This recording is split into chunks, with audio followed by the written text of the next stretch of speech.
I found a love for me, and darling, just dive right in and follow my lead. Well, I found a girl, beautiful and sweet. Oh, I never knew you were that someone waiting for me.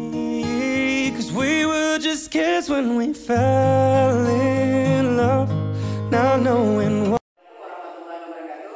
Waalaikumsalam warahmatullahi wabarakatuh. Selamat siang semuanya kepada Dewan Guru. Terima kasih kepada Bapak Ibu Dewan Guru yang telah hadir dalam kegiatan kita hari ini.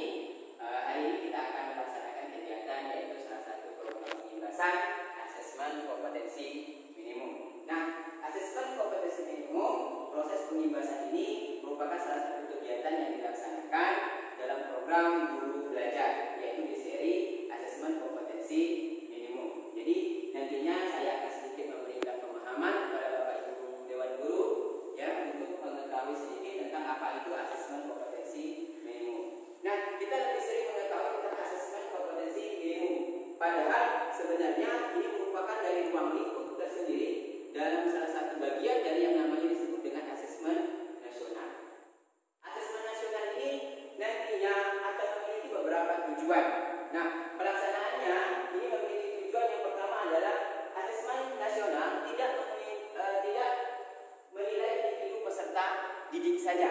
Kemudian sekolah itu tidak perlu melakukan persiapan khusus untuk pelaksanaan asesmen ini.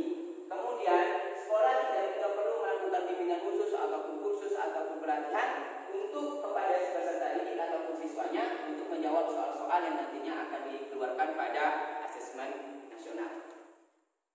Nah, asesmen nasional ini meliputi 3 bagian. Yang pertama ada disebut dengan AKM yang paling sering familiar kita dengar, yaitu asesmen kompetensi minimum. Yang kedua dikenal dengan yang namanya survei karakter. Dan yang ketiga adalah survei lingkungan belajar. Apa itu sih asesmen nasional? Asesmen nasional yaitu merupakan pemetaan untuk pendidikan, di mana ini dilaksanakan di seluruh sekolah jenjang, baik itu pendidikan dasar maupun pendidikan menengah. Nah, sasarannya itu tidak hanya kepada siswa saja, tapi juga kepada guru dan kepala sekolah. Jadi inilah yang membuat perbedaan mendasar antara asesmen nasional dan ujian nasional. Nah, asesmen nasional ini diukur dengan 3 mutu, yaitu yang pertama yang diukurnya adalah tentang asesmen kompetensi minimum yang nantinya terbagi atas 2 bagian, yaitu literasi membaca dan numerasi yang akan dijelaskan di bagian berikutnya. Kemudian dikenal juga dengan yang namanya survei karakter. Dan yang ketiga ada namanya survei lingkungan belajar. Nah, Bapak Ibu Dewan Guru ini nantinya akan berada di survei lingkungan belajar untuk proses asesmen nasional. Sedangkan murid atau peserta didik kita semuanya komponen ketiga-tiganya ini akan mereka laksanakan, yaitu mulai dari AKM, kemudian survei karakter maupun survei lingkungan belajar. Nah, pertama apa saja yang akan diukur pada asesmen kompetensi minimum atau disebut dengan AKM? Ada 2. Yang pertama adalah asesmen dengan AKM ini dengan literasi membaca.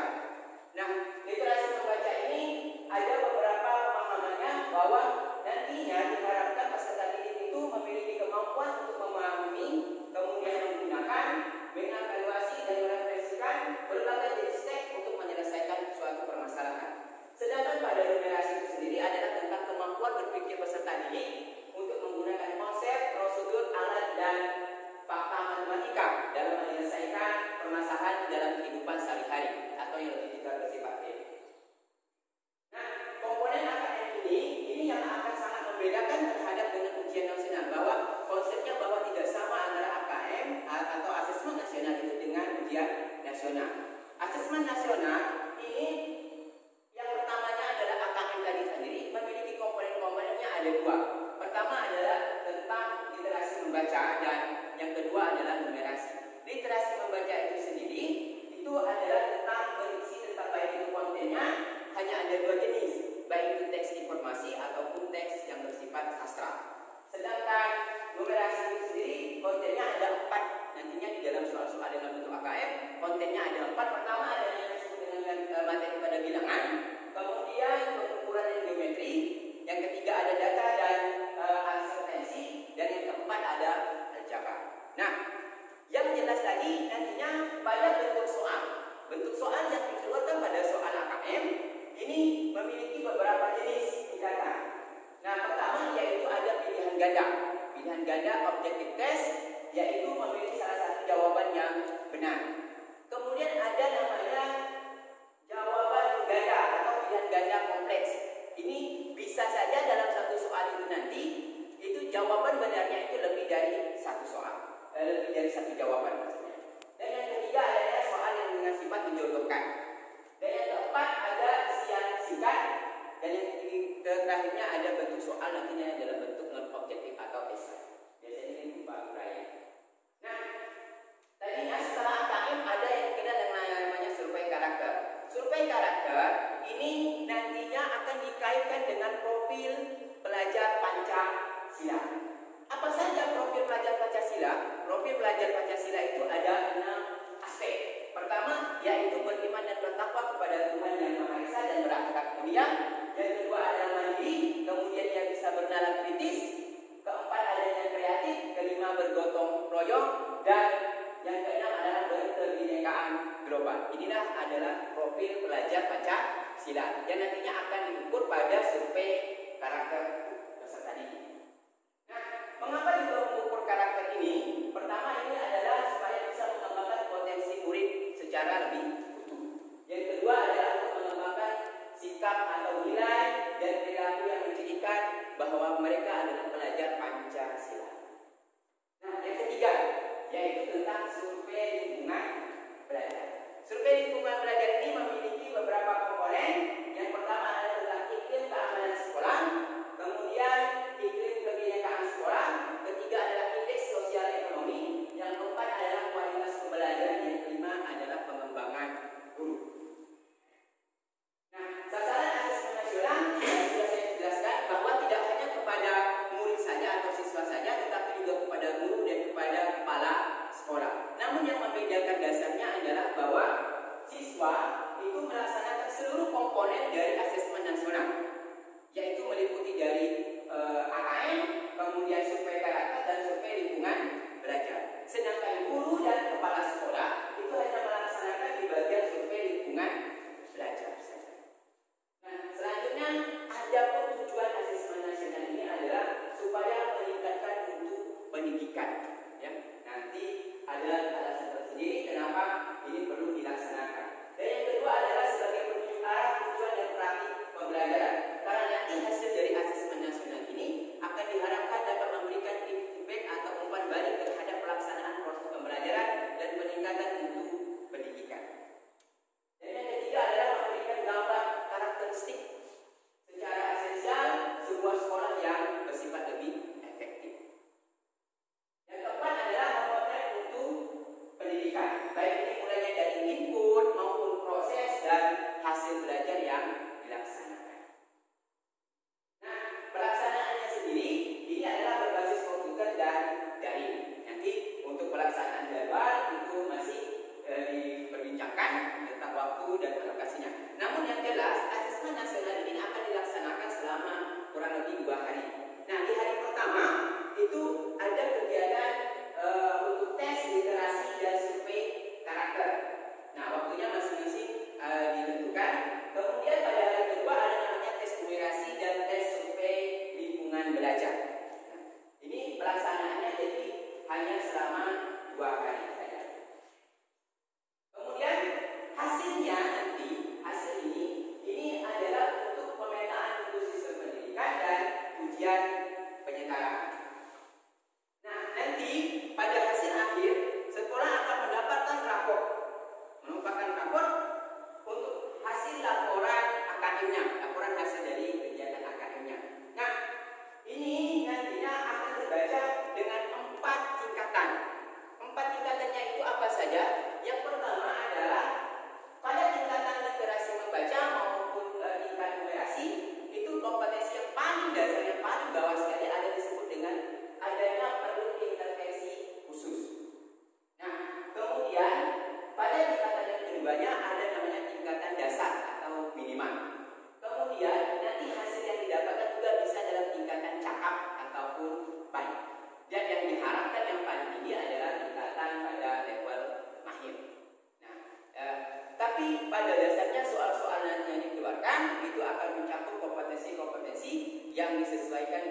karakter dari setiap peserta didik.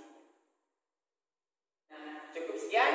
Saya ucapkan terima kasih kepada Bapak Ibu Dewan Guru yang telah sudi hadir dalam program pembebasan asesmen kompetensi minimum dalam seri AKM Guru Belajar. Saya ucapkan terima kasih dan saya bermohon maaf apabila dalam tutur kata saya tadi ada yang salah ataupun tidak sesuai dengan keinginannya. Saya ini assalamualaikum warahmatullahi wabarakatuh. Dan kepada Bapak Ibu Guru dipersilakan untuk memberikan tanggapan, sanggahan, kritik maupun sarannya, ataupun jika ada pertanyaan dipersilakan. Terima kasih. Silakan kepada Bapak Ibu. Silakan kepada Pak Agus yang pertama. Assalamualaikum warahmatullahi wabarakatuh. Waalaikumsalam. Selamat pagi Bapak Ibu sekalian. Terima kasih Bapak Budiansa atas apa yang telah disampaikan mengenai AKM. Begini Bapak, kita ketahui bersama Bapak Ibu Guru semuanya bahwasanya kita tahu bahwa pemerintah sering membuat regulasi sistem pendidikan, mulai dari perubahan kurikulum dari KBK menjadi KTSP, kemudian dari kurikulum 2013, dan sekarang yang terbaru adalah adanya AKM, yang mana AKM ini dengan adanya AKM tidak akan diadakan lagi ujian nasional. Pertanyaan saya Bapak, sebenarnya apa yang menjadi tujuan daripada pemerintah dan hasil apa yang akan diharapkan dari pemerintah itu untuk sistem pendidikan di Indonesia ini? Terima kasih Pak Budiansa, mudah-mudahan bisa menjadi pencerahan untuk semuanya.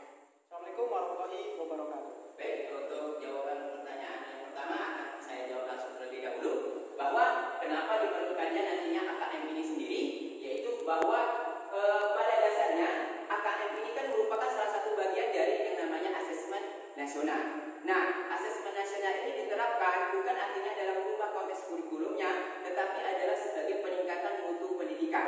Nah, kenapa ini dilaksanakan? Bahwa ada dasar penentuan kenapa asesmen ini sangat perlu diterapkan di negara kita pada tahun ini. Nah, oleh Menteri Pak Nadiem Makarim, maka ada permasalahan-permasalahan yang harus kita selesaikan secara bersama-sama. Nah, apa saja yang jadi mendasarkannya adalah bahwa tren permasalahan kita adalah tentang kualitas ataupun mutu dari pendidikan kita sendiri yang masih jauh dari kompetensi minimum. Nah, apa saja yang menjadi dasarnya? Pertama adalah pada dasar skor PISA. Jadi bahwa nilai dari kemampuan anak dalam membaca, kemudian pada bagian matematika dan pada bagian sains itu sangat-sangat rendah.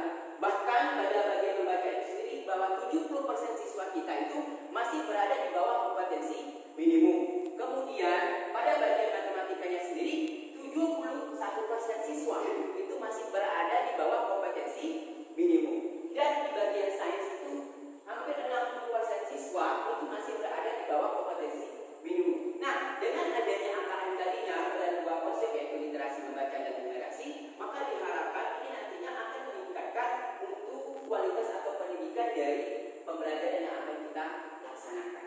Itu yang dapat saya sampaikan. Mohon maaf atas segala kekurangannya. Terima kasih kepada pertanyaan dari Pak Agus. Selanjutnya ada satu lagi atau dua pertanyaan. Satu saja. Silakan Bu Riana. Terima kasih atas waktu dan kesempatannya. Saya Riana. AKM ini kan sesuatu yang baru di tahun 2021, baru akan mulai kita laksanakan. Pertanyaan saya, sebagai tenaga pendidik atau guru, apa yang harus kita persiapkan untuk menghadapi asesmen nasional ini? Baik, terima kasih. Itu saja Bu Riana. Terima kasih kepada Bu Riana atas pertanyaannya. Nah, kita sebagai tenaga pendidik ini tentunya memiliki peran khusus dalam dunia pendidikan, ya, terutama dalam proses pelaksanaan pembelajaran. Nah, apa saja yang akan kita persiapkan? Pada dasarnya, guru tidak perlu memiliki hal khusus, gitu ya, kebutuhan khusus untuk melaksanakan proses yang namanya AKM ini saja.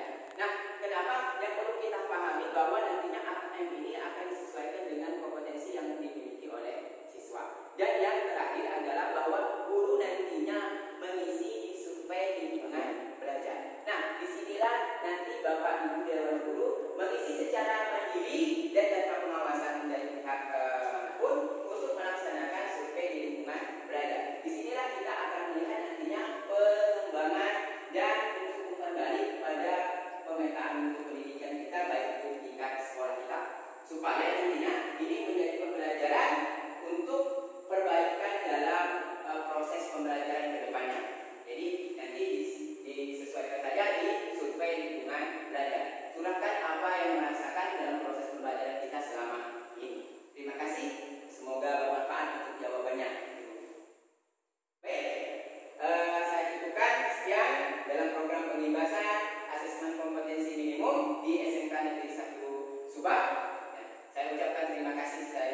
kepada Dewan Guru yang telah hadir untuk program kegiatan ini. Dan saya mohon maaf apabila terdapat kata-kata saya yang salah dan kurang berkenan, serta mudah-mudahan ini dapat bermanfaat untuk kita semua. Saya akhiri. Assalamualaikum warahmatullahi wabarakatuh.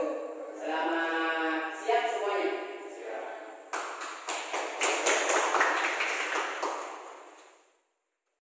I found a love for me, and darling, just dive right in and fall